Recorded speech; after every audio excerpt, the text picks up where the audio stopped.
రాజమౌళికి, star director రాజమౌళికి difference ఏంటి? ఏమీ లేదు. ఏమీ లేదా? మీరు చెప్పండి పోనీ, స్టైలిస్ట్ రమాకి అండ్ రమాకి డిఫరెన్స్ ఏంటి? Lot of difference. మీరు ఎప్పుడన్నా డిఫరెంట్ ఆన్సర్ ఇక్కడ. ఇంటికి వచ్చి చూస్తే అసలు దీన్ని స్టైలిస్టా అని అనుకుంటారు. ఇంటికి వచ్చి పొద్దున్నే వచ్చి చూస్తే ఒక ట్రాక్ ప్యాంట్ టీ షర్ట్ వేసుకొని ఇల్లంతా తడిగుడ్డు పెట్టుకుంటా ఉంటారు. అయ్యో, మొత్తం ఊడ్చుకొని తనే తడిగుడ్డు పెట్టుకొని తనే వంట చేసుకొని తనే సామాన్ తోముకొని, అంటే హెల్ప్స్, డొమెస్టిక్ హెల్ప్స్ లేరని కాదు, షీ లైక్స్ డూయింగ్ ఇట్. అంటే వెరీ హోమ్లీ.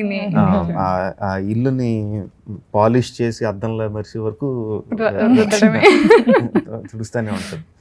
నాకు ఒకటే భయం ఏంటంటే, ఇప్పటి వరకు బాగానే ఉంది, అది నెమ్మదిగా ఆ పిచ్చి ఇంకా పెరిగిపోయి స్లీపింగ్ విత్ ద ఎనిమీ సినిమాలో రోల్స్ రివర్స్ అయిపోతాయేమో అని నాకు ఒక చిన్న టెన్షన్. మీరు ఆ సినిమా చూస్తే స్లీపింగ్ విత్ ద ఎనిమీలో హస్బెండ్ ఈజ్ పర్ఫెక్షనిస్ట్. అంటే బాత్రూంలో టవల్స్ పెట్టి లైన్ తేడా ఉన్నా సరే దాన్ని అలా సర్దుతాడు.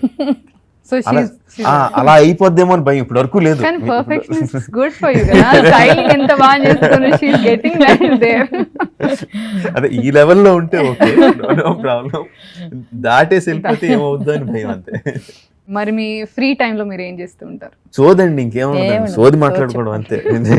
సోది అంటే సోది, కూర్చోవడం, సోది చెప్పుకోవడం, అందరం కలిసి లంచ్ ఎక్కడికి వెళ్ళటం, తినటం, మళ్ళీ కూర్చొని సోది చెప్పుకోవడం, మళ్ళీ రాత్రి డిన్నర్కి వెళ్ళడం. తిండి సోది major place a major role in our lives. అంటే రోజు ప్లానింగ్ అవుతుంది ఇవాళ. రోజు ప్లానింగ్ కావాలి. ఈ ఫ్యామిలీ ఎలాంటి ఫ్యామిలీ అంటే, మధ్యాహ్నం ఎక్కడికన్నా భోజనానికి వెళ్ళి శుభ్రంగా తిని, ఎంత తింటామో అంత తిని, డెజర్ట్లు తిని, పొట్ట పగిలిపోయేంత తిని, బిల్లు కట్టి టైంలో రిలాక్స్ అవుతూ ఉంటాం కదా, సాయంత్రం భోజనానికి ఎక్కడికి వెళ్దాం డిస్కస్ చేసుకునే ఫ్యామిలీ అండి.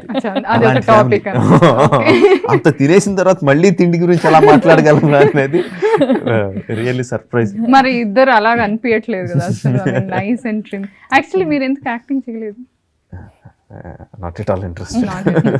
మీరు మేక్ ఓవర్ చేస్తారా వారికి? మీ స్టైలింగ్, ఈ షర్ట్ వేసుకో, ఈ ట్రౌజర్ వద్దు, ఈ షూస్ వేసుకో అని చెప్తారు.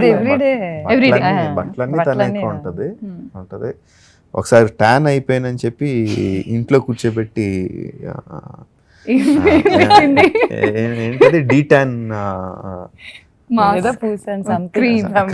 డీటాన్ క్రీమ్ అది పూసింది. వద్దు అంటున్నా సరే, అంటే ఎక్కువ ఇంట్లో పెద్ద ఆర్గ్యూ చేసి ఇదేం లేదు, కూర్చొని గట్టిగా అంటే కూర్చోవాల్సిందే. మొత్తం ఫేస్కి, చేతులకి, అన్నిటికి పూసింది. ఎంత డీటెయిల్ అయిందో తెలియదు కానీ ఈ హెయిర్ అంతా మొత్తం గోల్డ్ కలర్లోకి మారిపోయింది. ఎంత ఆడ్గా అనిపించింది అంటే అంత ఆడ్గా అనిపించింది. నాకు హెయిర్ షేవ్ చేయడం ఇష్టం ఉండదు. ఐ డోంట్ లైక్ తీస్తే. షేవ్ చేస్తే నాకు అది ఇష్టం ఉండదు. ఉంచుకోవడానికి ఏమో ఈ గోల్డెన్ హెయిర్ కూడా కాదు, అది విచిత్రమైన హెయిర్ కింద తయారైంది. అందరూ వింతగా చూడడం, సెట్కి ఏం చేసుకున్నారు, మీరు ఏం చేసుకున్నారు అని అడగడం. ఏం చేసుకోలేదయ్యా బాబు అని చెప్పి ఇంక అన్ని ఫుల్ హ్యాండ్స్ వేసుకొని ఇక్కడ వరకు పెట్టుకున్నా కూడా ఇక్కడ వెంట్రుకలు అలా కనిపించాయి. ఏంటది పక్కన కూర్చుంటే ఏంటది అని అడుగుతూ ఉండేవారు. చచ్చేనా మొత్తం హెయిర్ గ్రో అయ్యి కట్ చేసి వరకు. నెక్స్ట్ టైం మీరు ఫుల్ హ్యాండ్స్ లో కనిపిస్తున్నారంటే